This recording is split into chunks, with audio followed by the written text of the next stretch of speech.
What really happened with your host, Mike Rivero, because World War III is a really bad idea. Here is your host, Michael Rivero. And welcome to our show today. It is Tuesday, October 20th, 2020, getting into the week here. It's been a very busy news day. We've got a lot to talk about. Mike is in our control room, twiddling the dials and keeping us out of trouble. And we're now exactly 2 weeks away from the election, 2 days away from the final presidential debate. A lot of Sturm und Drang happening about that. We'll get into that a little bit later in the show. So a little reminder that this Thursday in our second hour, Ammon Bundy will be our guest talking about what's been going on with the Patriot movement and some of the unfair smears that are being directed against them. Okay, before we get into the serious news, some fun science stuff here. Roughly 1 hour from now, the OSIRIS-REx sample return mission will sort of do a touch and go on the asteroid Bennu, which is hurtling through space at 63,000 miles per hour. And it's got this 11-foot-long robotic arm called TAGSAM. It will spend about 10 seconds collecting 2 ounces of loose rubble from the surface of the asteroid, then to head back to Earth, arriving in 2023. So that's kind of exciting, and I wish them all luck here. Now, earlier, actually late last week, there was a big deal being made about this asteroid that was going to hit Earth the day before the election. And Neil deGrasse Tyson was out there saying, don't worry, it's only the size of a refrigerator. It can't cause any damage. Well, they've refined the orbital track of this space rock, 218 VP1, and they're now saying it's going to miss. It'll come really, really close. They're calling it a buzz cut, but it's not going to actually hit the Earth.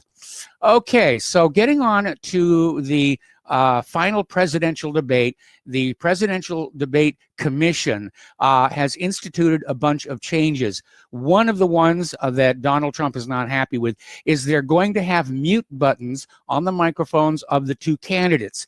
And the idea is when a question is asked, each candidate gets an uninterrupted 2 minutes to respond, after which there'll be direct interaction and the mics will be open. And the Trump campaign is convinced this is being done to help Joe Biden. But the Trump campaign says that Trump may actually pull back and just let Biden go on in the hope that he's going to stumble and fumble and bumble his way through this whole situation. The other change that the commission made that a lot of people are questioning is foreign policy is not going to be one of the topics being talked about. And of course, foreign policy is one of the areas in which Donald Trump is absolutely the strongest. So we'll see what happens between now and Thursday.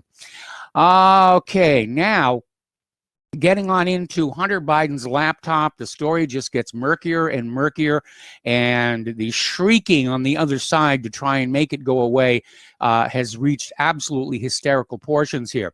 But apparently, Hunter Biden's jailed partner, former business partner, has flipped and turned over a bunch of emails, and apparently buried in those emails were details of the deal with the former Moscow mayor's wife.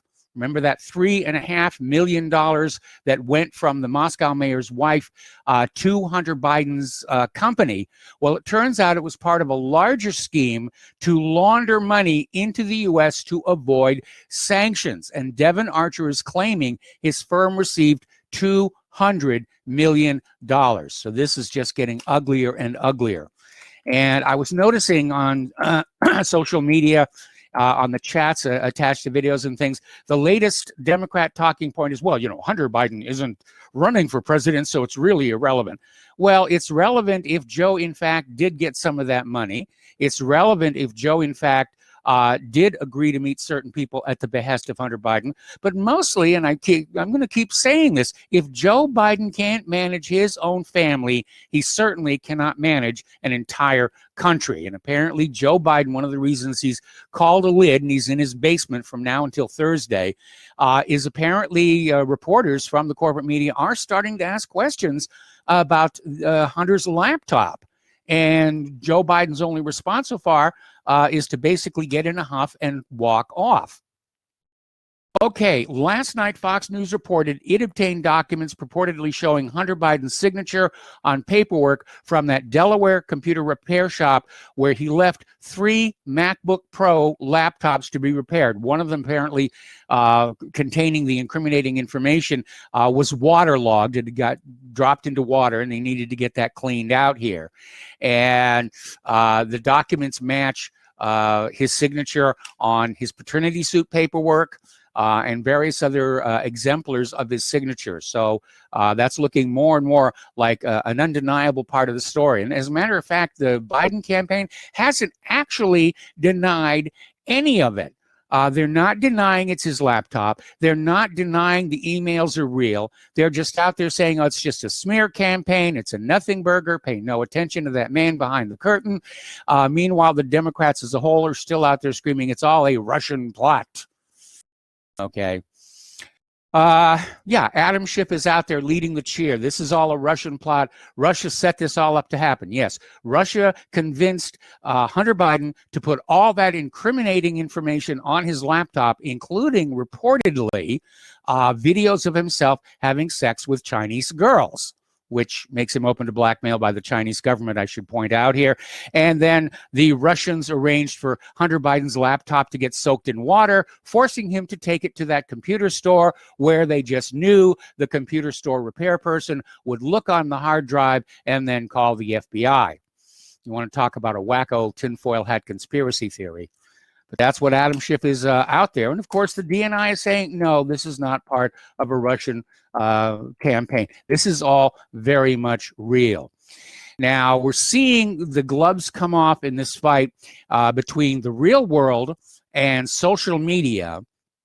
And apparently there was this Washington Post op-ed yesterday by a former political advertising executive for Twitter and Google that is calling for all social media to flat out ban President Trump until after the election winner is declared, to absolutely cut off the president of the United States from the American people.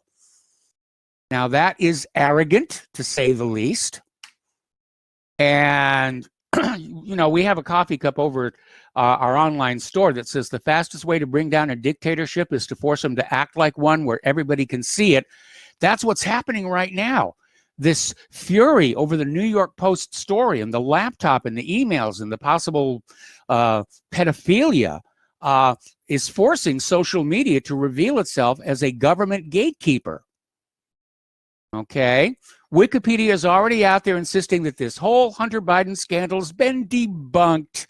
There's nothing there. Pay no attention to it at all. And of course, we've had questions about Wikipedia ever since they erased the entries for Michael Rivero and whatreallyhappened.com. But this absolutely confirms that they're there as another gatekeeper to tell you what the government wants you to believe rather than what you need to know. Over at Project Veritas, a whistleblower, a program manager at Google Cloud, basically admitted that Google's search engine is skewing results to benefit Democrats. Now, Ritish Lakar, who identified himself as a technical program manager at the cloud service, made the comments in footage released yesterday. And the interview, as is typical of Veritas, appears to have been filmed without Lakar's knowledge. The project manager accused Google of playing God with U.S. politics and skewing its algorithms to project negative news and talking points where Donald Trump is concerned. Okay, going on.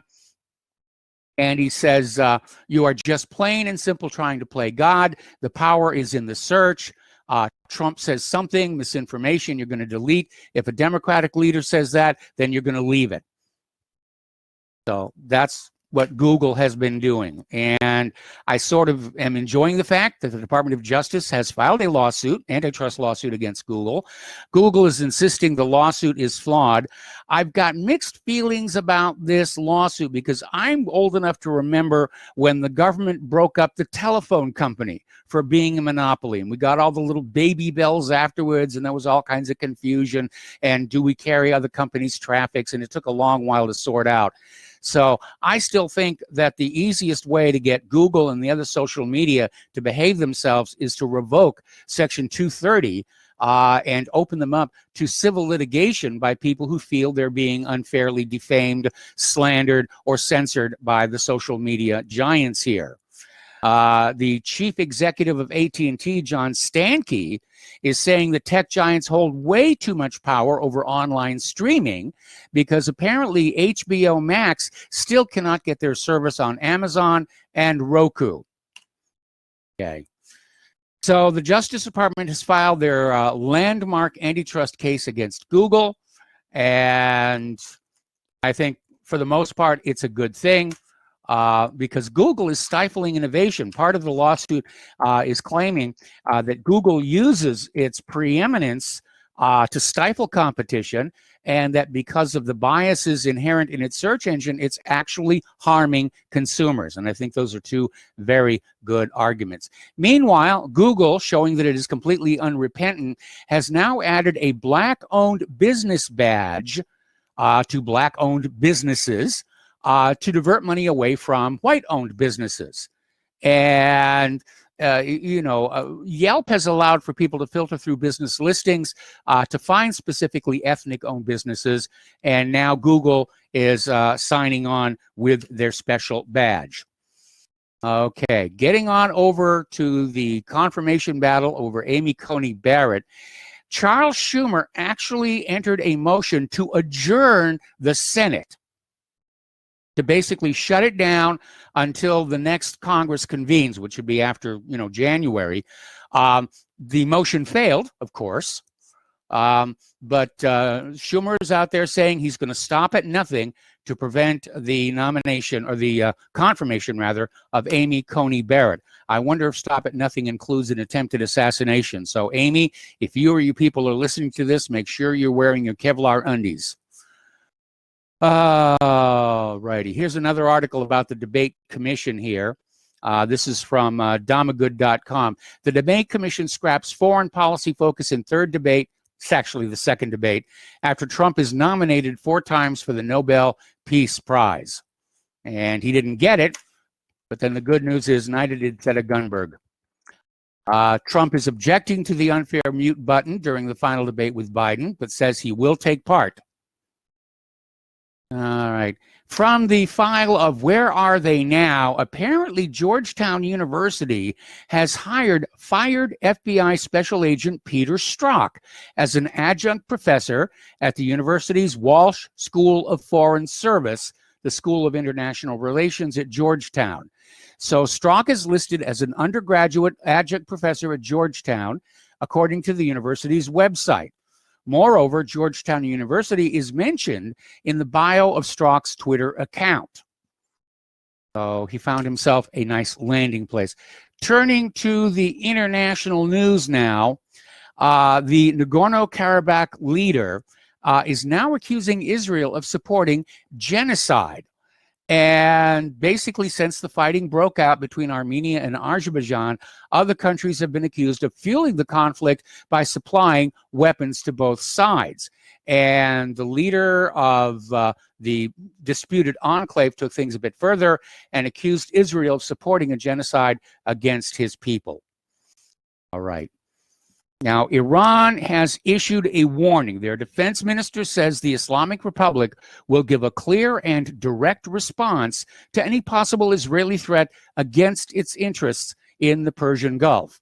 In an interview with Al Jazeera, Brigadier General Amir Hatami reflected on a recent measure by the UAE and Bahrain to fully normalize relations with Israel through deals mediated by the administration of U.S. President Donald Trump, noting that such a measure will pose a direct threat to the security of the entire Persian Gulf region.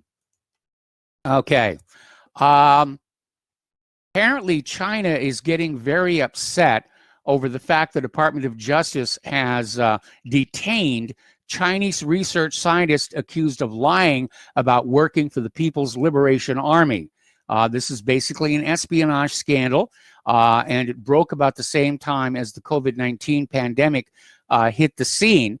And the Department of Justice was scouring around for these research scientists who were working in these classified areas in the United States in bioweapons research, who turned out they had pasts linked with the People's Liberation Army, and they had concealed it in the paperwork coming to this country. So that's why the Department of Justice has grabbed them. Now, Chinese government officials are threatening American counterparts, including through the U.S. Embassy in Beijing. The nation will take drastic action if the demands are not answered. So China is now threatening the U.S. and Canadian consular staffs and tourists. So this is getting really, really serious. All right, the big question that everybody is asking, this is coming from Russia Today, with all of the military buildup that we're seeing along the shores of the Taiwan Straits on the Chinese side, is China really about to invade Taiwan? They certainly seem to be making the noises in that direction. China's increased military posturing near the island of Taiwan has led observers to worry an invasion might be in the offing. China has just equipped its army with the most advanced hypersonic missile to prepare for that possible invasion of Taiwan. This is coming from cuzblue.com. Over in France, this is an ugly, ugly story. Police have arrested an 11th suspect in last Friday's grisly beheading. The government is vowing to disrupt terror financing networks. Now, this has led to a lot of consternation in France. Interestingly enough, French Muslims, as soon as this beheading had taken place, they started agitating, demanding amnesty and open borders. Again, a caller pointed out yesterday, this is getting a lot of coverage in the foreign press, hardly any here in the United States of America, because it underscores the dangers of an open borders immigration policy. Okay, so this teacher was decapitated by an 18-year-old immigrant from Chechnya, was shot and killed by police. The assailant was. The gruesome nature of the attack has rattled French citizens. Okay, so it's an ugly, ugly story over there. Down in Haiti, they're using rubber bullets and tear gas against their anti-government protesters. They're blocking roads and setting fires in the capital, Port-au-Prince. Several people have been injured. And this is the latest protest during more than a year of protests calling for the resignation of President Jovenel Moïse over corruption charges. Now, Haiti is currently experiencing a political impasse without a parliament and now is run by decree under Moïse. So it's a dictatorship by any other words. Okay. Apparently, Bolivia's movement to Socialism Party is celebrating a crushing landslide victory in last Sunday's elections. This basically is the complete defeat of the U.S.-backed coup government, who has now conceded defeat. And of course, here in the United States, the media is responding with apathy and disappointment and not much else. But apparently the latest attempt to take over a country by regime change has cratered, done a faceplant here. Now, this is a good idea. Former presidential candidate Tulsi Gabbard is urging the U.S. Congress to seek to expel Turkey from NATO. And the Nagorno-Karabakh region declared independence from Azerbaijan in 1991, announced their plans to join Armenia, which led to the war. This is now being interfered with by Turkey. So Tulsi Gabbard has submitted a resolution to the House of Representatives calling for the expulsion of Turkey from NATO. That's actually a very good idea, because if Turkey mixes it up and drags Russia in there, I don't think we want to get dragged into a war with Russia just yet. Certainly not on behalf of Turkey. Okay, we're coming up here on a commercial break. We got a lot of news yet to cover here, so stay tuned, and we'll be back after these words from our sponsors. So stay tuned. We'll be right back. And welcome back to our show here. And a friendly reminder that Republic Broadcasting Network needs your support to keep on doing what we're doing. We're running on baling wire and duct tape to keep things going here. And we really do need your help. We don't have large corporations pouring money all over us. We don't have eccentric billionaires dumping money all over us to keep the word going on out. Basically, the attitude is the truth can be had for free, but a lie pays big bucks in the United States of America. Unfortunately, getting the truth out does have costs associated with it: office rent, server fees every month, telephone lines, as you saw recently. So once again, if you can help out, thanks in advance. And the postal address to send a check, money order, or if you prefer anonymity cash, is Republic Broadcasting Network, 2251 Double Creek Drive, number 302, Round Rock, Texas, 78664. The phone number where you can make a credit or debit card donation is 800-724-2719, extension 3. The network thanks you. Okay, getting on back to the international and / military news here. Apparently, the United States Army, sort of feeling a little left behind by smart missiles and space-based technology, has been working to update artillery. And supposedly, the Army is developing a cannon that is able to blast through air defenses, quote, as far as Moscow, end quote. Now, they're calling it the Strategic Long-Range Cannon, and it is being said to be able to strike targets at up to 1,150 miles away, which is 50 times farther than existing guns. You remember those big Paris guns that the Nazis built? They only built 2 of them. They could only fire, I think it was like 24, 25 miles, the same range as the naval artillery on the Iowa-class ships. So apparently they're working on that, and I imagine they're developing some kind of a guided smart shell, because at 1,150 miles, accuracy is probably going to be a bit of an issue here. All right, Nancy Pelosi and other negotiators are racing the clock because tonight is the end of Pelosi's deadline to agree on a COVID-19 stimulus. If they don't reach an agreement, nothing will happen until after the election. Obviously, Donald Trump would like the stimulus to go on out now. Pelosi would like it not to, but the public more and more is seeing the Democrats as being the sticking point here. And one of the reasons, of course, is that Pelosi is bundling a lot of demands with the COVID-19 relief. That's why it's so much more than the Republican offer, because she wants funding for all kinds of things like the cities and states that have been run by Democrats that are now on the edge of bankruptcy. She wants bailouts for them. She wants changes to the election law, last-second changes to the election law that are going to help Biden. And obviously, Trump and the GOP are standing firm on many of these things here. Okay, let's get into the economic news here. Because, the stock market had a decent day today, but there are other indicators we need to be paying to. Over at Zero Hedge, they have a new phrase called Shipageddon, and they're basically talking about how the current capacity of the shipping lines, container shipping lines, are 100% full, okay? They're unable to get new containers built. There are apparently no new ships available. A lot of the old ones, when the economy went into decline, a lot of them were sent off to get scrapped. And now all of a sudden the supply chain is starting to head back up as we head into the winter months, and people are scrambling. So the whole container shipping cycle is at absolute full capacity. So October's ocean container market is unbelievable. They're sold out, and they're just struggling to keep the network going here. And there will be bottlenecks going into the winter. So frankly, if I were you, I would make sure I had a little extra stock, stuck away there. I mean, all you preppers do, I know. But if you're not a prepper, having a little extra, canned food stuck in the back of the pantry or some other things, just in case you go down to your supermarket and there's an empty shelf, which we're starting to see, I have to add.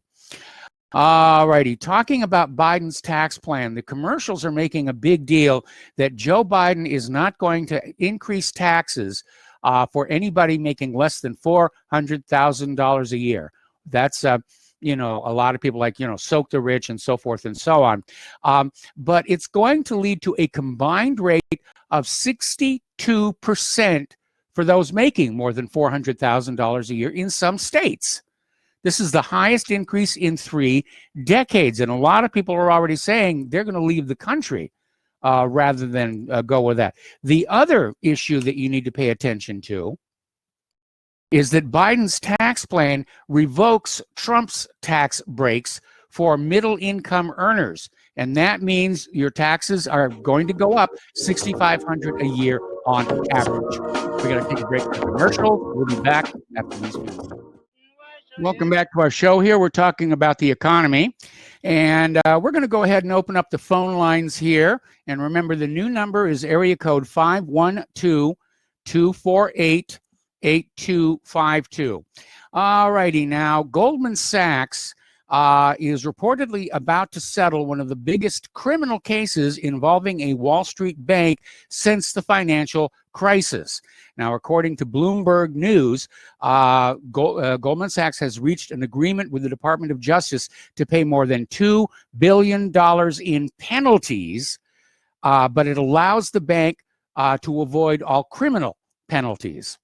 So they get to skate and say, we've never been convicted of a crime, blah, blah, blah, blah, blah, blah, blah. Little analysis here. investmentwatchblog.com. The stock market frenzy leading to a climax in 1929 ended, and the ensuing crash occurred precisely when investors realized that a recession was about to hit an overheated stock market. Well, we definitely have an overheated stock market, and we're definitely in a recession, if not a depression. Some indicators are saying this is a full-blown depression we're going into. All right, we're going to take a phone call now from Layla in Canada. Hello, Layla. Welcome to the show. What's on your mind? Actually, it's Biden. I found a video yesterday on YouTube where Biden was praising Pierre Trudeau to his son Justin, and saying that a man's measure is whether his son is better than he is. And thinking That's a of good Hunter video Biden. here. Yeah, well, I just got an email from a reader who said that the Biden campaign is not denying that the laptop belongs to Hunter, but they are now denying that Hunter Biden is Joe Biden's son. Are you serious? Or is that a joke? It's a joke, obviously. It's a joke. Okay. Okay. Well, let me tell you a little bit about Biden goes on to praise Pierre Trudeau and say that he was a decent and honorable man, and that he conducted himself as prime minister with great integrity. Okay. Well, during the War Measures Act, when the FLQ, the Front for the Liberation of Quebec, kidnapped 2 diplomats and killed one. And Pierre Trudeau used to be a Quebec separatist when he was younger, until he became prime minister. So when this occurred, he called out the army. There were tanks in the street, guns, and reporters were questioning him. And Trudeau always spoke through clenched teeth with a nasal tone because his nose was up in the air. And he was saying, so you think we shouldn't be protecting everybody? And he goes on and say, well, I'm not going to worry about the weak-kneed, bleeding heart liberals, and all I have to say to them is, go on and bleed. This is a leftist. This is how the leftists view human life. If you have a bleeding heart, go on and bleed. Then the other irony is later on in the House, in Parliament, when he didn't like being questioned, he mouthed the words F off. Mm-hmm. There was a black member of Parliament who said, very clearly that he saw Trudeau mouthing the word F off. Gotcha. And Trudeau, of course, had denied it. And he said, I didn't say anything because it wouldn't be on the Hansard record. He said, if you want to read what you want to read into it, you can. So then one of the reporters asked him, well, then what did you mouth? And he said, well, what is one thinking when they say fuddle-duddle? Okay. The other thing that Trudeau did as a liberal who cared about the people, when there were protests of unemployed people in the Western provinces, he gave them the finger. Now, Yes. Al called in the other day and denied what someone reported, that Justin Trudeau is actually the son of Fidel Castro. Yeah. Actually, he is. Okay. When Fidel Castro's son committed suicide, he left a suicide note that he had borne the ignominy of his whole life, the humiliation of his father saying, "You're not as good as your half-brother." And that was in a suicide note. Men don't write things like that unless just before they're about to blow their brains out. Now, if you look at Justin Trudeau and you look at Pierre Trudeau, they don't look anything alike.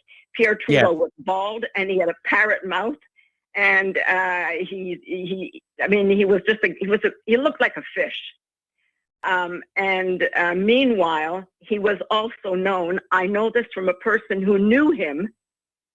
He was actually one of the executive vice presidents of the CTV network who told me this, that he saw Trudeau with homosexuals in London, England.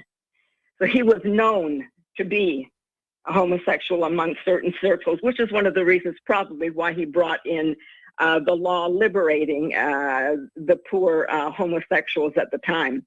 Yes. Furthermore, he had two sons that were born 2 years apart on Christmas Day. This is when white Christians made up the mass of the voting public. So he used Margaret Trudeau in that sense. And then, of course, he handed her over to Castro. Now, they visited Castro jointly many, many, many times. And when Margaret Trudeau talked about Castro, her eyes were always gleaming with adoration, and she has nothing but praise for him. So anyone who denies that Pierre Trudeau was a deceitful, corrupt man is, well, only Biden would call that, call Trudeau's behavior, decent, honorable, and filled with integrity. Yes. It's on YouTube. Look it up. And the most important thing is, to my mind, is when you see Trudeau or hear Trudeau with his contemptuous, sneering expression, looking down at the reporters who are questioning him and saying, well, if there are a lot of weak-kneed, bleeding hearts out there and don't like seeing, the army with guns and tanks in the streets, then all I can say to them, to those bleeding hearts, go ahead and bleed. That is on YouTube. Okay. That little bit. So that's the kind of person that Biden admired and called a man of integrity. And if that's what the liberals really are like, and we know that that's what they're like, because the communist China, look at Tiananmen Square. We know what the Soviets did when they had power, socialism. That is what it amounts to, a total disregard for human life. So how anyone can justify socialist or leftist as being more humanitarian is utterly beyond my comprehension. Trump has his failings. There are a lot of things about the man I don't like, but the comparison of the two is they're not even in the same league. I mean, they're not even in the same species as far as I'm concerned. Everyone is entitled to their own opinion, but look it up. It's available. I mean, I'd play it for you if you had time, so you could hear if you could hear it. It's only 5 minutes long if you want to hear it. Well, I don't think we have time for that, and I'm also concerned about copyright violation. Okay. Well, then people should look it up on YouTube. And the thing is, you will see the look on his face and the contemptuous look. And as I said, I had a personal friend. He's now dead, so I don't mind revealing what he told me. He saw Trudeau with known homosexuals in London, England. And shortly after that, he brought in the law that said that the government had no business in the bedrooms of the public. Well, the problem is that fecal bacteria does not remain in the bedroom. Those who engage in that kind of activity, in sodomy, do take fecal bacteria out into the public. So the public ultimately, and that we've seen increases in things like E. coli and other MRSA pathogens that are intended to stay where they are Where and they're not be supposed to be. circulated amongst the public. Let's not Pardon? get too colorful here. No, I'm not going to get, but I mean, the point is it does get into the public. So Yes. it isn't a matter of the government, it's staying in the bedroom. They don't go around like surgeons keeping the gloved hands up in the air. So there are certain activities that the government does have a right to, and always did. They did in the past. Protect the public health departments existed for that kind of prevention. So anyway, I will leave it as we near the time when we make a choice between bad and badder. Yeah. People should keep in mind what it means when you vote for Biden. Anyway, best to you all. Whatever happens in the U.S. certainly affects us in Canada. So Yes, it does. please vote wisely for everyone else as well as yourselves. Well, Bye for now. all right. Bye for now. Thank you very much for the phone call. We're going to switch over to Paul in New Jersey. Hello, Paul. Welcome to the show. What's on your mind? Hello, Michael. Yes, you're on Michael, the you air. Yeah. Yes, you're on the air. Yeah, by the way, the Paris gun goes back to World War I, and it could shoot a shell 80 miles. All right, I stand corrected. Just to let you know, yeah. Okay. Hey, listen, concerning yesterday's call I made yesterday, I want to continue along those lines. And to one thing addressed about Kelly from Austin, who criticized me for, saying that that the Republicans should pick the Democratic candidate. I don't believe that. But I do believe that the President of the United States and his Justice Department should go after criminals. Yes, I agree. And there is a saying that justice delayed is justice denied. Now, Donald Trump had 3.5 years to indict Hillary Clinton for very high crimes. I mean, really selling the State Department for financial gain, and what she did with her server in her private residence. Yes. It's such a high crime and an indictable offense, and yet Donald Trump could not get any of his attorney generals to prosecute Hillary Clinton. Yeah, which tells you a lot Likewise, about how untouchable the Clintons are. well, it shows how indifferent Donald Trump is to delivering justice to the citizen. Well, And I think you're ignoring the idea of bureaucratic resistance because, it was only a week ago that Donald Trump ordered the declassification of all the Russiagate documents, but all of the involved agencies are simply ignoring him. So Donald Trump was probably out there saying indict Hillary Clinton, but the attorney generals who are more afraid of the Clintons than they are of Donald Trump just ignored him. But let's remember, Donald Trump made himself famous on that TV show for the famous line, "You're fired." I agree. He ran under the claim, too, of he was going to drain the swamp. There is nothing stopping him from changing attorney generals or FBI directors on a monthly basis until he gets one who can actually perform their jobs and indict criminals, especially high political criminals. Now, the very fact that he also could have indicted Joe Biden 3 years ago because of Burisma, they knew about that several years ago, Yes, but he they delayed. did. And this is what I'm talking about Donald Trump. Justice delayed is justice denied.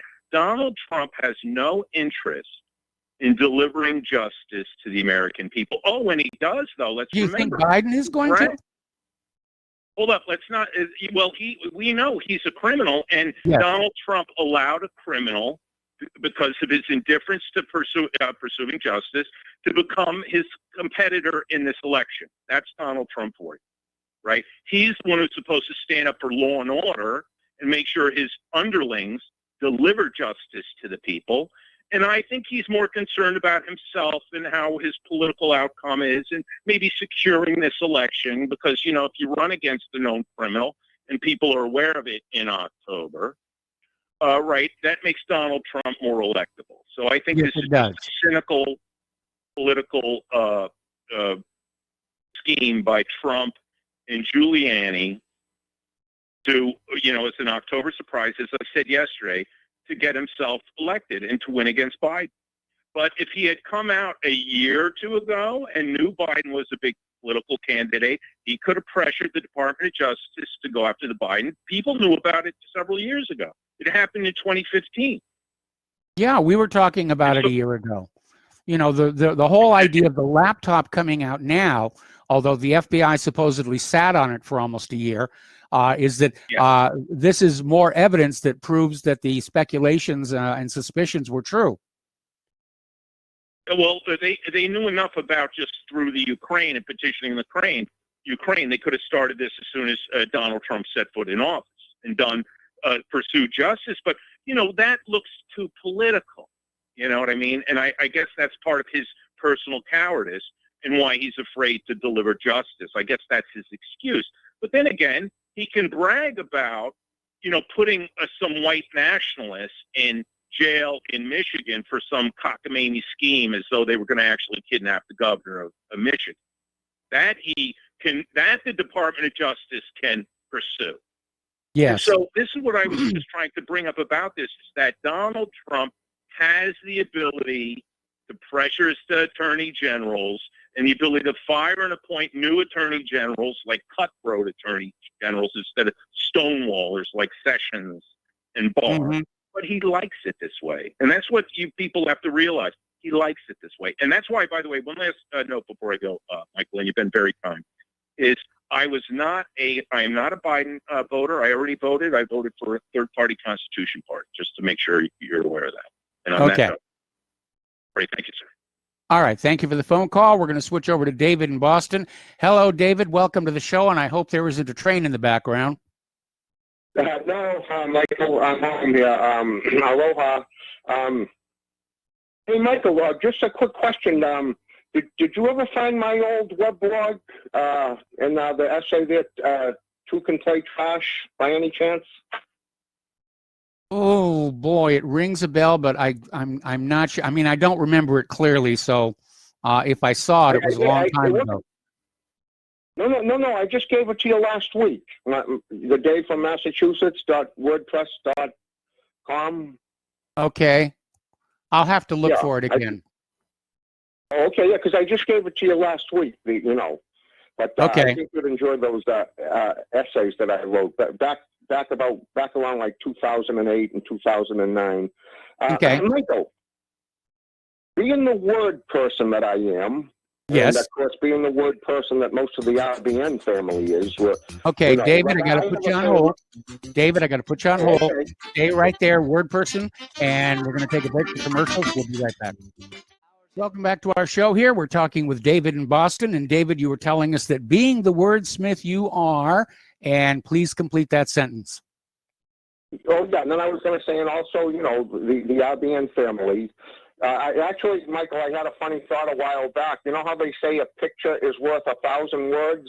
Yes. But a mouth is worth 1,000,000 words. Okay? So okay. I'm worth more than a picture. A picture may be worth 1,000 words, but a mouth like mine is worth 1,000,000 words. Okay. And, anyways, a mouth like mine is worth $1.95.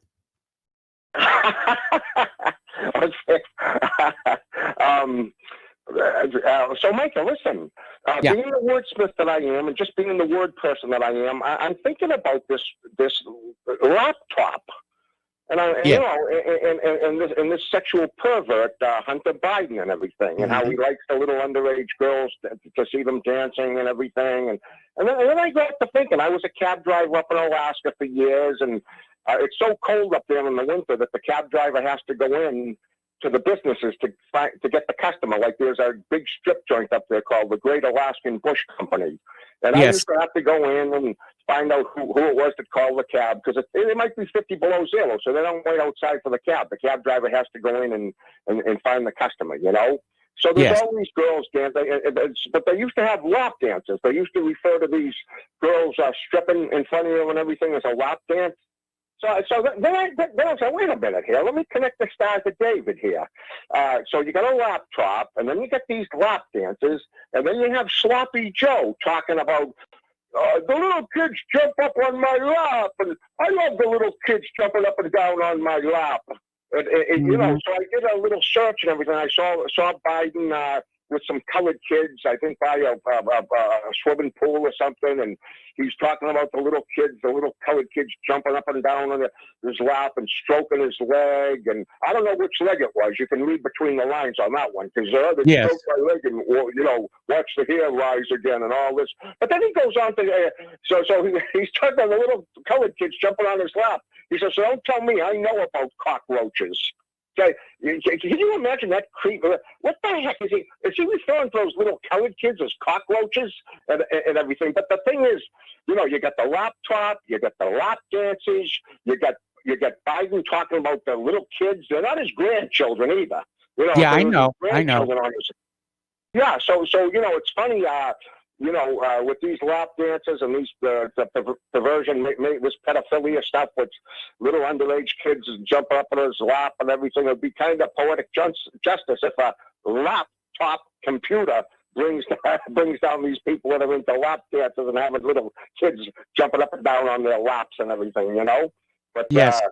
But anyways, so, hey, listen. And I hope Layla will forgive me for this now, but because she doesn't like these little stories I tell, I don't think, but the LGBTQP community up here in Boston, Michael, they had a big seance, and Boston is a big LGBTQ P. I always have the P too, and you guys know what the P stands for. Okay, we're almost out of time. Oh, okay. Well, anyways, they had a seance, and they conjured up the former head of the FBI, J. Edgar Hoover. Okay, David, I'm going to put you on hold. You can complete your joke after our station identification, okay? Okay. And welcome to our show, hour number 2. The phone lines are open, 512-248-8252. We're talking with David in Boston. And David, tell us your joke. Okay. Yeah, it's a joke.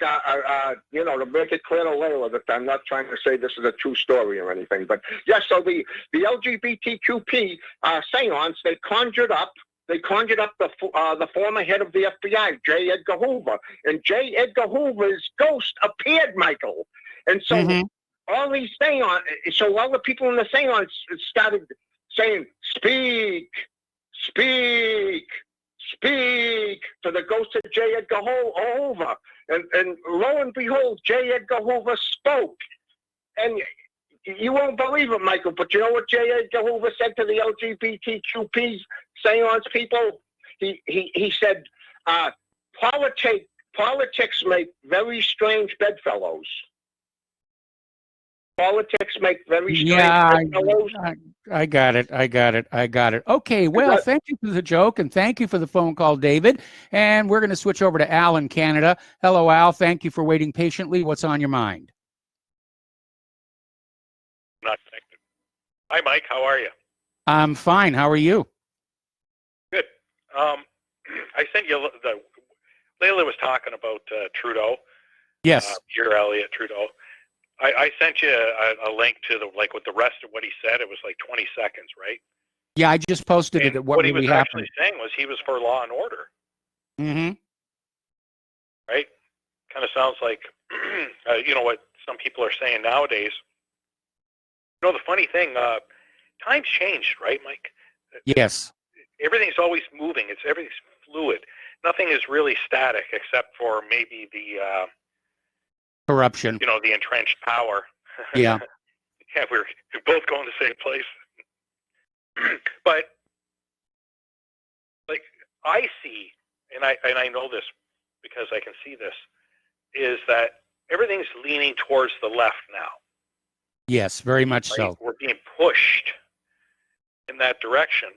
And even you know, that little video of what happened there with the FLQ and well, it's not a video, it's actually what happened. Since then, like, you know, the liberals have gotten more left. And they're just like, they're full on meltdown, right? Now, Yes. like anything goes, right? Liaison, what do they call that? Laissez-faire, Mike? Laissez-faire. Laissez-faire, yeah. You know, whatever, you know, que sera, sera. No. This is just, like, you know, this is nonsense. Some of the stuff that's allowed to happen, and they incrementally normalize it. Yes. And what really bothers me is the very things that these people do, they're always the ones to point their fingers at other people and claim that those people are doing it. Yeah. You know, and people forget that sort of thing, or they Well, just don't realize that projection.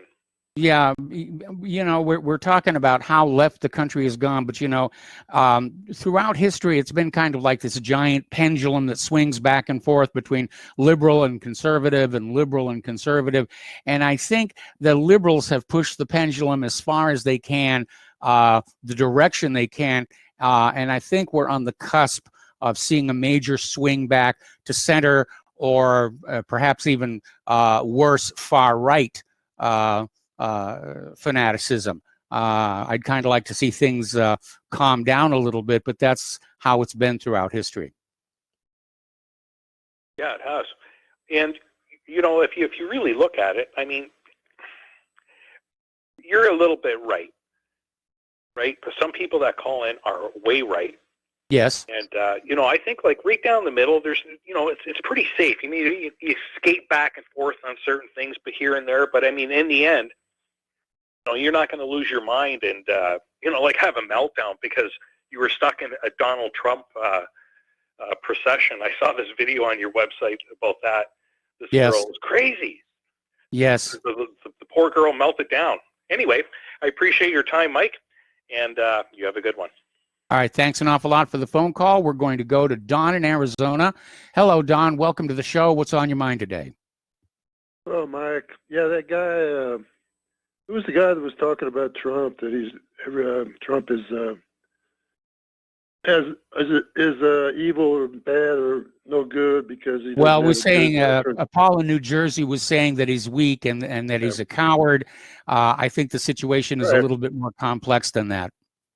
Yeah, this guy, in my opinion, is a troll for the Democratic National Committee. He's either an unpaid troll or he's a paid troll. And every or time he's doing a really in, good impersonation of one. Yeah, I mean, he's calling into RBN, which is a right-leaning network overall, right? It's yes. When you said.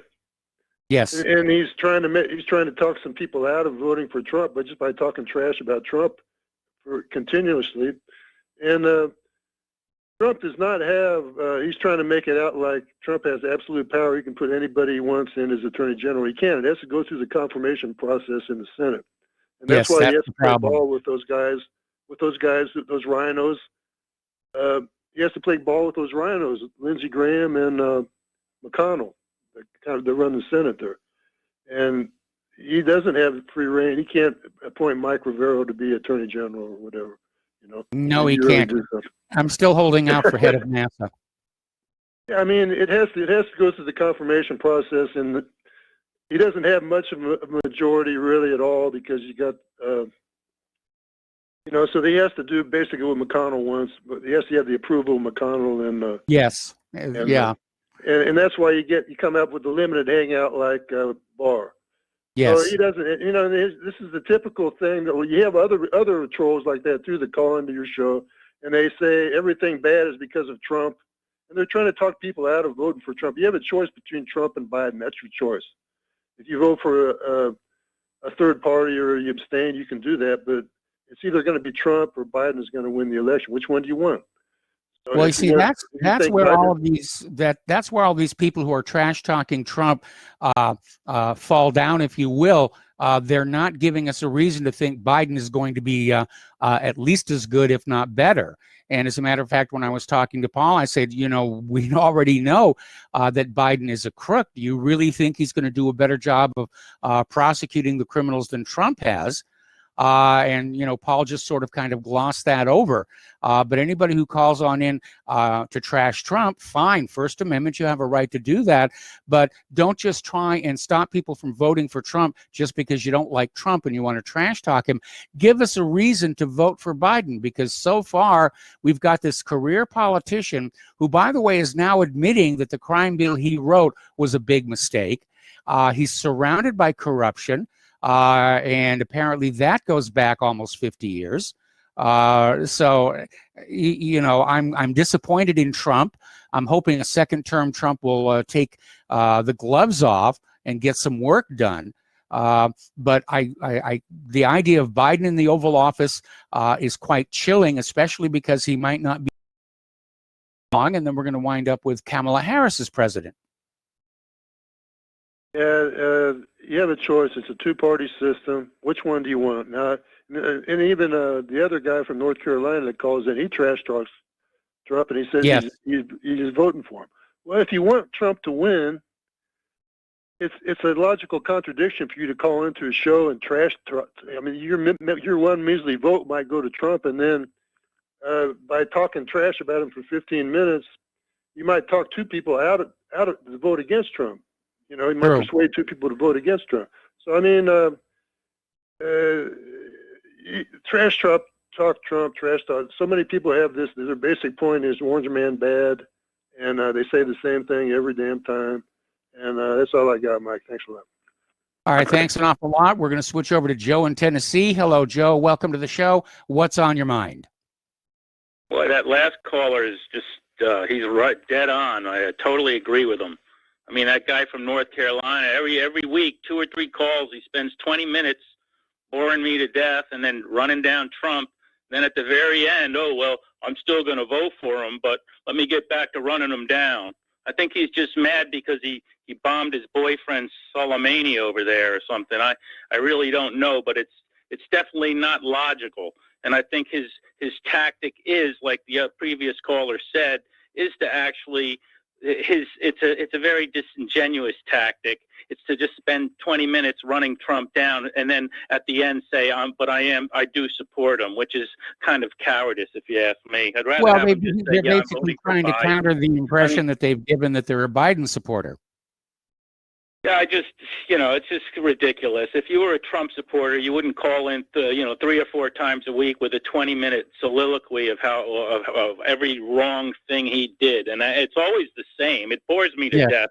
Besides it being dishonorable, and the call about Paul in New Jersey. He's not a Democratic shill or anything. He's just a little bit, loopy, I think. But, let's go through a few things with Trump. He fired Comey. He got a special prosecutor. Okay, there he was. You're fired. What does he get? A special prosecutor. Then all the people around him, Sessions and them, he wants to fire Rosenstein. Oh, you better not do that. Oh, my God, the politics. They'll be ready to impeach you.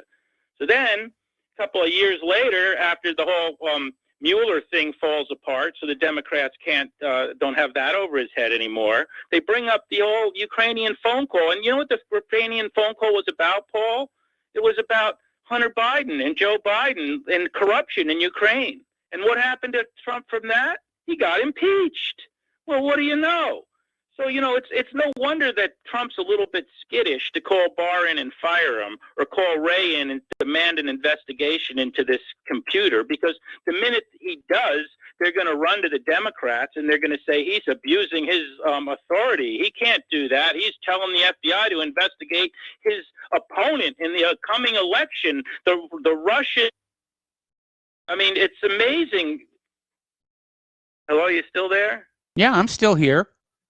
I don't know, my phone just acting funny. But yeah, they'd be blaming it on the Russians. I mean, how much have we seen that of the distasteful treatment and really it's the unfair treatment of Trump, that you have to give him some, slack in these things. I mean, I guarantee you, Trump would love to fire Barr. He'd love to fire Wray, but he can't do that right now 2 weeks before the election. Remember Nixon with, what was it, the Saturday Night Massacre or whatever? Yes. So what does Trump have to do? He's got to give it to his personal lawyer, Giuliani, because that's his only option. to get this information out before the election, because Barr isn't going to get it out. The media No. is not going to get it out. Ray's not going to get it out. The Democrats aren't going to get it out. So what does he do? He gets his personal lawyer, which is within his rights, who's investigating these criminal acts, and he has the information come out through them. I mean, I just get so sickening. They're just so demented in their hatred for Trump that they just don't understand what's really going on. I really don't understand it. It's kind of like that one caller from New Jersey. He's for the first 2 years of Trump's administration, all I heard him calling up about was the wall, and had Trump not building the wall and immigration. Well, Trump fought tooth and nail. He fought the rhinos. He fought the Democrats. He fought the Mexican government. Well, the wall's being built. They're up to 400 miles. Yes. And nobody wants to talk about it anymore. And immigration's down 90%. And all the things that they were all so hostile to Trump about, Trump's doing what they wanted, and now they're all silent on that, and they've moved on to why he hasn't fired Ray or why he hasn't fired Barr. And I want to see Ray and Barr fired, but it's not going to happen till after the election. It's too late, and I'm not happy about it neither, but I understand the circumstances that Trump's in. And if you don't, then you're blind, or you just hate him so much you won't even give that any weight. So it's kind of sad. It is sad, because this man has delivered more for populism and nationalism than any president we ever could have had. I mean, you see him on TV defending the American way of life, standing up for civil rights for white people. He's a bulwark against the crazed cultural leftists and people that should know better because of some stupid reason, like him bombing a general, an Iranian general that was in Iraq up to no good, or some other reason I can't figure. Just throw everything out, the baby with the bathwater. And I'll leave it at that, Mike, and I appreciate you for hearing my rant. But it's just, I'm very angry about some of the way these people. Well, we can tell there. I don't like disloyalty. All right. Well, thank you very much for the rant, and we're going to switch over to Chance in West Virginia. Hello, Chance. Welcome to the show. What's on your mind? Yes. Hello, Michael. I'd like to say to Paul, welcome to the Constitution Party. Apparently, when Trump uses the term "you're fired," it's only reserved for TV reality show entertainment purposes. That's what it seems like to me. And David's call, I think a better punchline for that J. Edgar Hoover ghost would be, when wearing a red dress, make sure you always have a matching red handbag. Okay. Well, the cross-dressing thing. Yeah, I know the cross. Yeah, Paul made a good point. I mean, 4 years, come on here. What the hell are we waiting for? There's no excuses for this nonsense. Paul, welcome to the Constitution Party. Thank you. Bye-bye. All right, bye-bye. Thank you for the phone call. We're going to switch over to Mike in Indiana. Hello, Mike. What's on your mind today? How you doing, Mike? You transplant in Indiana, or are you a retransplant? Well, I have retransplanted so many places around the globe during my life. It's just at the moment, this is my current landing spot. I see. Well, welcome back to Indiana. I'm up here by Notre Dame. Okay. Well, here's a question I got about that Hunter Biden notebook. Okay, this guy gave this thing to the FBI like 6 months ago. Didn't the FBI tell Trump where he could get a special prosecutor looking into this thing? Or did this go through a bunch of intelligence agencies and they report all of the guy of Homeland Security and he says, oh, this ain't a Homeland Security threat? Why tell him? Well, to me, it looks like the FBI just put it on a shelf and let it collect dust in the hope that if Biden won the election, then the FBI would have leverage on President Biden through his son Hunter. So their FBI is playing both sides of the field, it seems like. Oh, absolutely. I mean, J. Edgar Hoover's special files were legendary for having blackmail information on all of the nation's corporate and government leaders. They even blackmailed John F. Kennedy at one point. Right. Okay, well, I've been a long-time listener, and it's not just... Okay, Mikey. And I'll let you go. There You you have are. a good day. All right, thanks an awful lot. Yeah, you got cut off there. And we're going to go to Mark in North Carolina. Hello, Mark. Welcome to the show. What's on your mind? Hey, Mike. Mike, I wasn't even going to bother calling today, but I just heard Joe, and I got to respond, okay? Hey, listen, Joe. I'm loyal to the United States of America, okay? That's my loyalty. It's not to the Republican Party, to the Democratic Party, and it's not to any one man, okay? I'm not a shill, in other words. I'm going to vote for Trump because he's the only choice right now, okay? I didn't want him. I wanted Tulsi Gabbard. As far as Soleimani, it's a disgrace to shoot that man. To kill that man. He actually killed terrorists. Iran is not an enemy of ours unless we make it an enemy. And you're playing right in the hands of the Zionists that you sometimes talk crap about, okay? Who wanted that man dead? Netanyahu, of course. So, as far as Trump's appointments, I can understand why he doesn't want to buy a bar right now and some of these others. But why did he hire him in the first place? How dumb can the man be? The man has deep state all over him.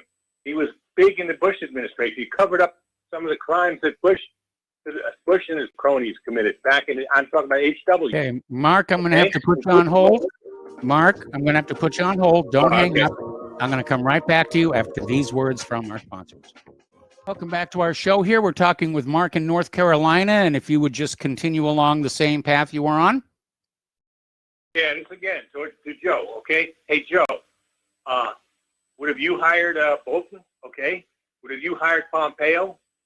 Would have you replaced Comey with another S-bag like Ray, okay? I wouldn't. I'm a high school grad, okay? I'm self-educated. I educate myself, okay? I would have known better than do that, okay?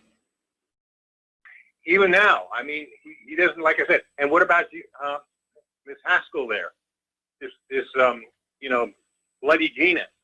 Plenty of people told him not to put that witch in there, and he put her in anyway. Okay, Joe? Is that very smart? Is that such a brilliant president? I don't think so. I think he's a dummy at the worst. At the best. And maybe he's explicit. He's easily manipulated by those around him. I think that's his biggest problem, is he's easily manipulated by those around him. Absolutely, but that's not a good president. A good president takes charge. He doesn't let other people take charge of him. He should have cleaned house, Joe, the minute he got in. He didn't. On that, I agree. Okay? Yeah, but I'm not. I know you agree, Mike. I know because I've been hearing you enough. But this is basically addressed to Joe with his big mouth there, telling me my boyfriend Soleimani. What do you think? I'm stupid, Joe? Soleimani was a hero. Okay, he was against the very terrorists that unfortunately Obama and company supported. All right, and Biden, by the way, and Hillary. All right, he killed those terrorists. Joe, are you against that? Or maybe are you a friend? Do you think Netanyahu should run our country? Netanyahu and what's his name? Adelsberg, the guy from Vegas. Adelson. Adelson. You think they should run this country, Joe? I don't. I'm a patriot, Joe. I am loyal. I'm loyal to the United States of America. I'm not loyal to any one man or any one party. Hey, Joe, you just get that. I hope you call again. I hope you try to answer me. I'd love to debate you, in a two-way conversation, but I don't think you want to do that. No, I don't want to do that either. We've had too much of that. I know. Like, too bad, though, because it's kind of fun. But anyway, Joe, all right? That's what I think. All right, Joe? No, at the best, he's incompetent. At the worst, he's part of the problem. Okay? Either way, I got no choice because I don't want Biden and Harris in there, so I got to support him this time. Yes. But I'm disgusted, Joe, okay? He's not the great president you try to make him out to be. We haven't had a great president, I don't think, since JFK and before that Eisenhower. Even Reagan was a bum when he signed that Vaccine Act and, exempting the vaccine, not to mention Iran-Contra and bringing drugs into the United States. Well, Reagan wasn't Iran-Contra. That was his vice president, George Herbert Walker Bush. Yeah, but still, I mean, he was in charge. He should have had control over his vice president, okay? Well, he That's should the have, whole but don't thing. forget he was dealing with Alzheimer's. I don't know. You really think he was at that time? I saw a picture of him later in life, and yes, the symptoms were obvious. Okay. All right. I'll grant you that. All right. Okay. But he wasn't the great president they make him out to be either. Okay. We haven't had a great president since JFK and before that Eisenhower. All right. So, this is the way it goes. This is why this country's in so much trouble. The CIA basically runs this country. Yes, CIA unfortunately, they certainly run a good part of it. Exactly. Neocons and neoliberals. That's the problem. And Trump did a miserable job of trying to fight it if he really wanted to fight them in the first place. I mean, come on. Put Bloody Gina in as CIA director? I mean, he put Bolton in there? Okay? Yep. Please. The guy is, unfortunately, we really don't have a choice now. At least I don't. No. Because I got to vote for, I have some hope for this country. If Biden gets in there, I just about no hope for this country.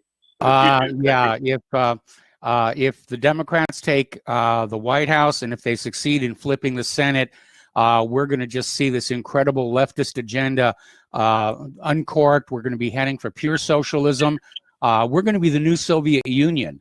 And of course, that didn't really work out well for the old Soviet Union. And I wish people would keep that in mind.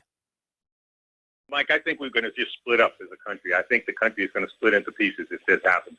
Okay? Because I think you may be right. A lot of people are talking secession.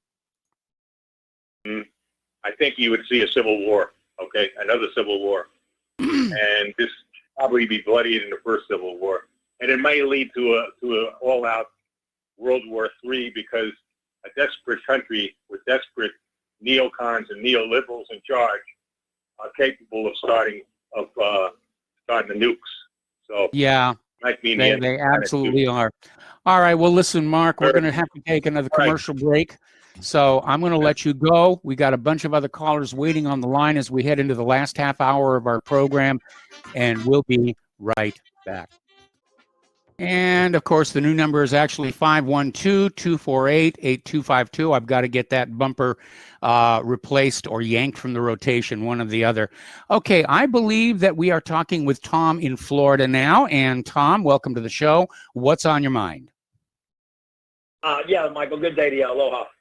Yeah, Michael, the last caller, he was really beating up on poor Joe there. I wish he beat up Joe Biden like that. I wish he got to Sleepy Creepy Joe. That would be some good energy wasted on Sleepy Creepy humbling Biden. But yeah, Michael, of course, there's a few issues I want to bring up to your attention now, from your callers. On the Matt Sledge report, which you don't no longer control, the Zog Drudge is saying now that 75% of the Jews will vote for Biden. Well, you know what? They think that's a good thing, but I don't think so. I think 25% of the Zog, the Jews in this country, go for Trump. I think that's a good thing for Trump. Wouldn't you agree? I mean, I would absolutely agree. Vote. Yeah, so if you look at Matt Drudge right now, and you ever got time today, Michael, or tomorrow, you'll see that right now on his big post, 75% of all Jews are going to vote for Joe Biden over Trump. Well, that's great. So that means maybe Trump has 25% Jews, maybe he gets 25% black, he wins the election. But the Drudge report makes it sound like, ooh, it's the end of the world for Trump. Only 25% of the Jews are going to vote for Trump. Well, the current Drudge report does clearly have a liberal bias to it. It's one of the reasons I don't go there anymore. And my understanding is that Matt Drudge really isn't all that involved with it anymore, that it's being handled by some other staff. Well, that is correct, Michael. It looks like Drudge right now, the report is being run by a bunch of left homosexual Jews. That's what it looks like. I don't know. Maybe some Christians. I don't know, but it looks like it's controlled by a bunch of thugs. And the way I'm looking at it, if I'm reading that right, I just got done reading it. The Sludge reported about an hour ago. And 75% of the Jews will vote, like Debbie Blabbermouth Schultz and all these other Zionists. They will vote with 75% of the Jews vote. But I believe, like I said, if Trump gets 25% of that vote, he's in the White House. If he gets 20% of the Afro-American vote, he's in the White House again. That's what I'm looking at here, Mike. I mean, these people on the New York Times and these crimes and these crimes that they're committing, it's horrific. Okay? So, yeah. You know, and getting back to what Mark was saying about Kennedy, he's saying Kennedy was a great president. Well, he may have been all right, but his brother is a total scumbag, slimebag. Ed Kennedy was the biggest slimebag. He destroyed our country, probably him and the schmuck Boyer single-handedly, by allowing this immigration in 1965, Mark. Okay? So, yeah, you want to call it how good Kennedy was? Well, his brother was a piece of dirt crap. Do you agree with that, Mike? Yeah, Ted had a lot of shortcomings to him, and it was certainly going to be the weakest of what was planned to be a Kennedy dynasty. Correct. And Ted Kennedy's probably an HE double toothpicks, along with Ruth Bader Ginsburg, for all the babies been aborted because of her. That's the way I look at it. Okay? And all the illegal. Look, Mike, nobody's talking. None of your callers are calling except me and maybe a couple other guys, maybe Miles, another one. We're talking about the angel of mothers and their fathers. Just think all these American citizens in this country in the last 5 years who lost a loved one to an illegal alien, Mike. A person who's not even supposed to be in this country legally. Nobody talks about that. They won't even bring it up in a debate. These scumbags that are running our media. Okay? Now, I'm going to tell you right now, Mike, if you had a loved one that was hurt or murdered by an illegal alien, how would you feel? You'd go off the chain, I'm sure, like I would. Yeah, I probably would. Probably would. Absolutely. And, you know, to have some of these guys bashing Trump, at least Trump has brought out the illegal invasion of our country, Mike. Reagan never did it. That scumbag Clinton never did it. The Bush scumbag, the skull and bone rats they are, never did it. Jeb Bush rather speaks Spanish and English. Who's kidding who here? Who's kidding here? And, you know, all you other guys bash. What do you want Trump to do? He's controlled by his eye. You remember what Nixon said? You remember what Tricky Dick said, Mike?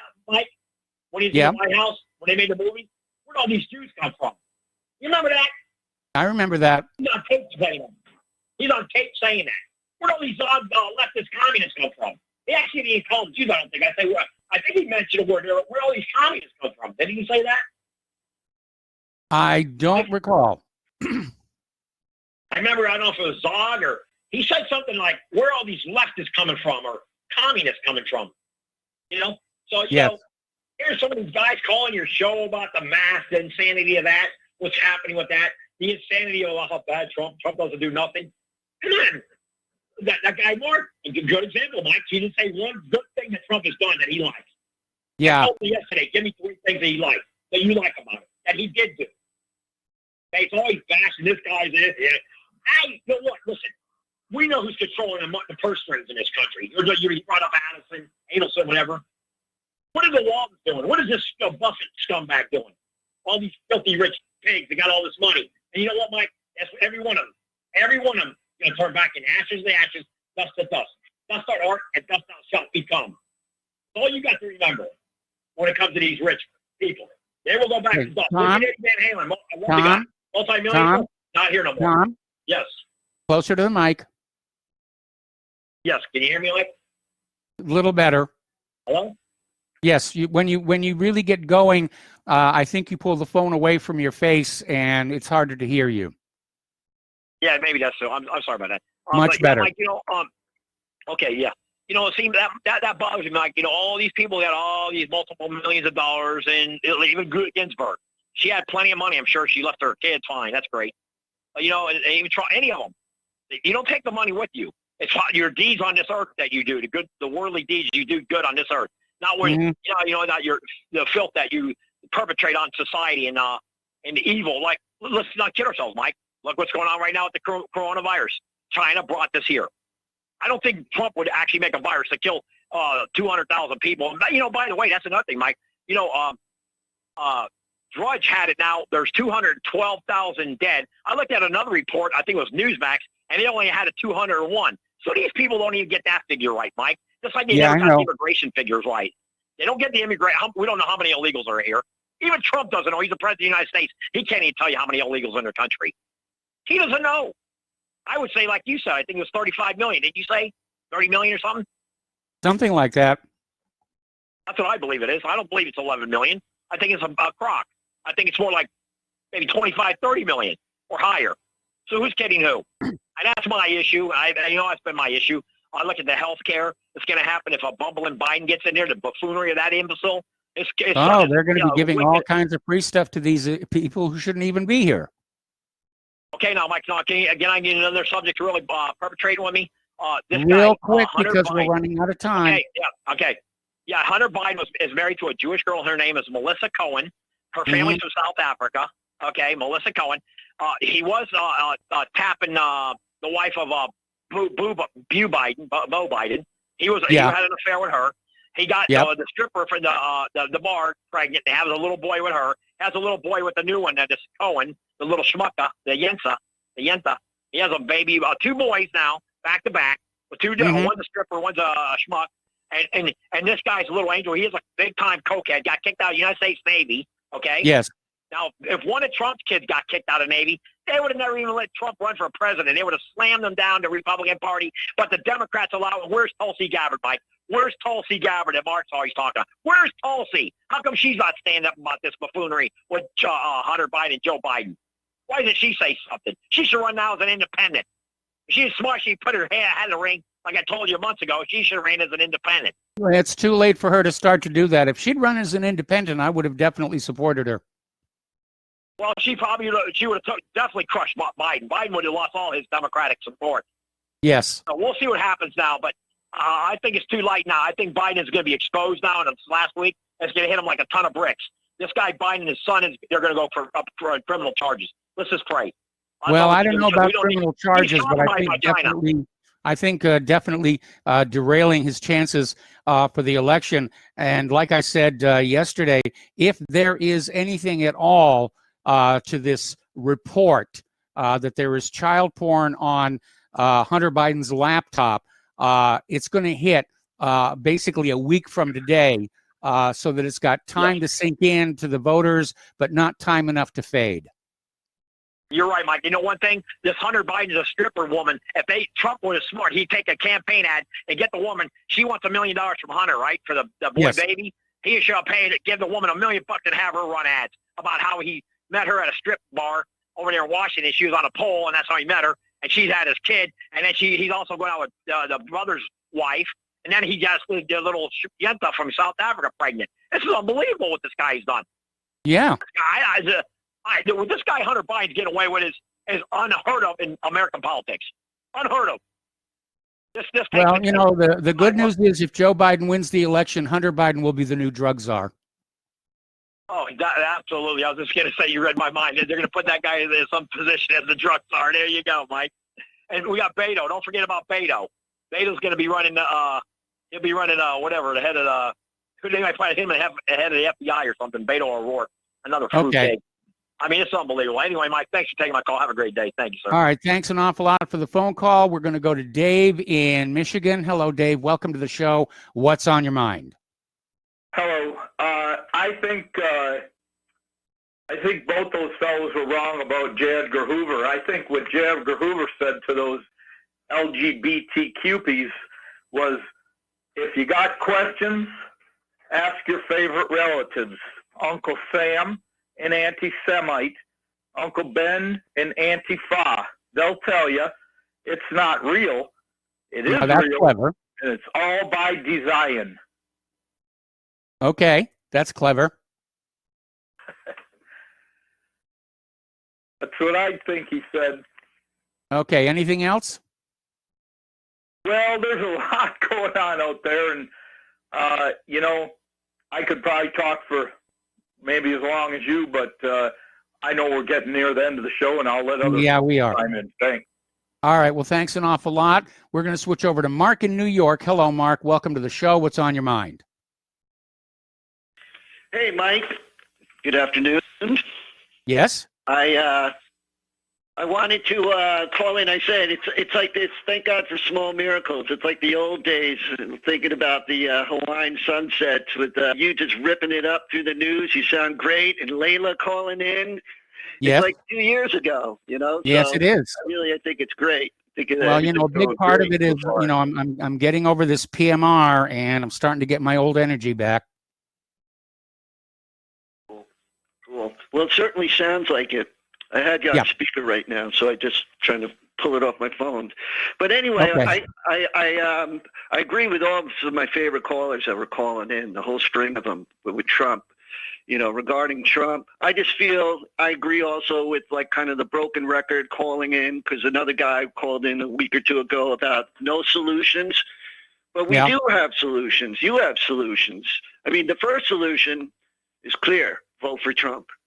The second solution is right on your front page that you've been pushing about election improvement.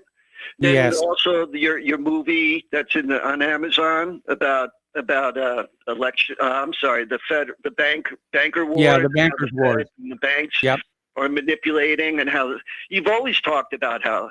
And I'd like to say that for another day about, you know, whether shouldn't we trust the government to print our money before we let them manage our health care? Shouldn't they be managing our money? I could see how the money that we take, I'd like to given off of us, could go to infrastructure, roads, bridges, airports, and maybe even building homes for new buyers and stuff. But also, you know, when you watch all this stuff, even with Savannah Guthrie with the other night, nobody mentions this free education, and just pointing out just a couple of things. You know, just what do you mean by free?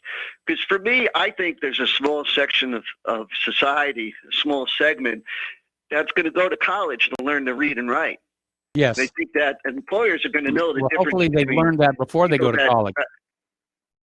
Yeah, well, hopefully they would. Maybe they would have some pre-preparation to get in there. But I looked, even Germany has free university, but they're only 30%, 30 to 40%. And hold on, I still think I'm on speaker here. I'll press my talk button. That should be better. But they're going to know, employers are going to know the difference between guys that come from Hunter College or Hunter Biden College. Big difference, you know. And then, but I think today would be a day to bring out the creepometer. New and improved, where zero would be Gandhi. Because Gandhi, smart man, great man, but wearing that toga, he would kind of creep out some of these woke snowflakes that are around. If they didn't know who he was, he'd be a little. And of course, even heard in the news today about Pee Wee Herman. But I think the two of them today, between Hunter Biden and Lubin Tubin, Jeff Tubin, with this thing on Zoom, I don't know if it's appropriate. But I'll tell you one thing, when I call in the show, I'm wearing trousers, not like some of these Jersey trolls that are calling in and complaining about Trump all the time. Well, I'm wearing blue jeans. Oh, thank God. Thank God. Just don't stand up in case you're in your PJs or something like that. No, I don't do that on the camera. I don't, you know. Yeah, thank goodness. And anyway, you live with a woman, so I don't know how much they would talk about Yes, I do. that, you know. But, yeah, and but, you know, he's always denouncing the Jersey guys. I've never heard him denounce Corzine or Menendez or even Booker's behavior with Kavanaugh.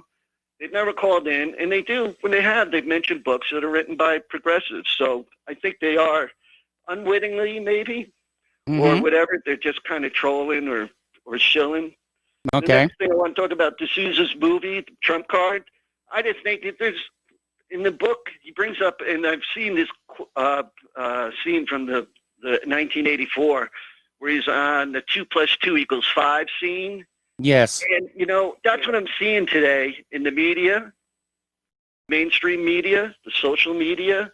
And no, drugs. there was actually this mathematician was about a month ago. This mathematician came on out and said that mathematics is a set of arbitrary rules created by white supremacists, and we shouldn't go on thinking that 2 + 2 = 4.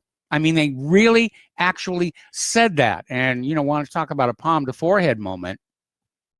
Well, if they build a bridge, let them go over it first. You know? Absolutely. That's what I say. But when I see this and see that nobody, so now they're just, by ignoring it, they're their narrative is ignoring it. They're saying, what thing? What in this hand? You see a laptop. In this hand, there's nothing. There's nothing to talk about. Nothing to hear. The show's over. Come on, go home. You know, that's nuts. And I can't see it because the day it came out, I'm still looking at Drudge today. Nothing. Of course, it's Biden's ahead in red. And Yeah, and now I know it's totally I not. saw that. Like I said, Drudge appears to have a liberal bias. Anyway, Mark, gotta let you go. Gotta take a break for commercials. All Getting right. back with one more phone call after these few words. Welcome back to our show. Last segment of our program today, and I just checked in with NASA Live TV. The asteroid sampling mission is running just a little behind schedule. They're going through what's called the checkpoint burn right now. The solar panels on the spacecraft have been folded up so that they don't accidentally hit the asteroid itself during the upcoming sample collect. But that's probably going to happen here very, very soon. And so far, it's all working out great. And congratulations to everybody who worked on that mission. Okay, we're going to take another phone call. James in Vancouver. Hello, James. Welcome to the show. What's on your mind? Yes. So how close is China to attacking Taiwan? That is very much under discussion. Some people think it's imminent. Others are saying that China really doesn't need the grief right now. All we can do is wait and see. So what will the United States response be if they decide to go ahead? Something boneheaded and stupid, probably. Excuse me, I'm sorry. The last caller was very interesting. He had a voice like Edward Byrne on 77 Sunset Strip. Do you remember that TV show? Oh, boy, that's going back a long, long way. He was the valet for the detectives that would drive these fancy T-Birds. Yes. But I had a friend. Oh, by the way, can I make a comment about Donald Trump? Yeah, real quick. Okay. He knows how to handle the scumbags because he deals with them all day, you see. If he fired all the scumbags, then they would assassinate him, like what happened to Kennedy. Kennedy didn't deal with Dulles. He fired him. You see what I'm saying? Well, he fired him after the Bay of Pigs when it was obvious that Dulles had lied to the president about the Bay of Pigs. And of course, in my mind, that's a good reason to fire anybody. And I'm in agreement that, Trump should be firing some of these people, and maybe he will after the election. But the problem is he can only replace him with somebody the Senate approves of. And that's why we get this endless series of corrupted individuals in these positions of power. Oh, yeah, I agree with you. It's just that how you handle these guys, you see, because everybody's in the shadows. The real power is in the shadows, but anyway, I don't want to take up too much of your time. I could call back another time and discuss it. All right, well, that would be fine. Thanks an awful lot here, and we're going to let you go. We're coming up on the end of our program, and yeah, a lot of people are very concerned right now. I mean, China has been moving newer weapons, more weapons to their shores along the Taiwan Straits. There have been a lot more of these incursions by Chinese aircraft into what Taiwan considers to be its airspace. And definitely the sabers are rattling on this one. And if China were to invade Taiwan, I mean, the United States has already issued a warning to China not to do that. And it would be politically damaging for the United States to back down. And that's why I think that if China invades Taiwan, we're looking at a major war in the Western Pacific. There's the music. Time for me to get on out of here. Stay tuned for John Stedmiller. I'm sure he's got lots of interesting things to share with you. And please spread the word of Republic Broadcasting. Please spread the word of whatreallyhappened.com. Please donate. We need your help. We'll be back tomorrow. And let's see, Dr. Marilyn Singleton is on with John Stedmiller tonight. So stay tuned for that. We'll be back tomorrow.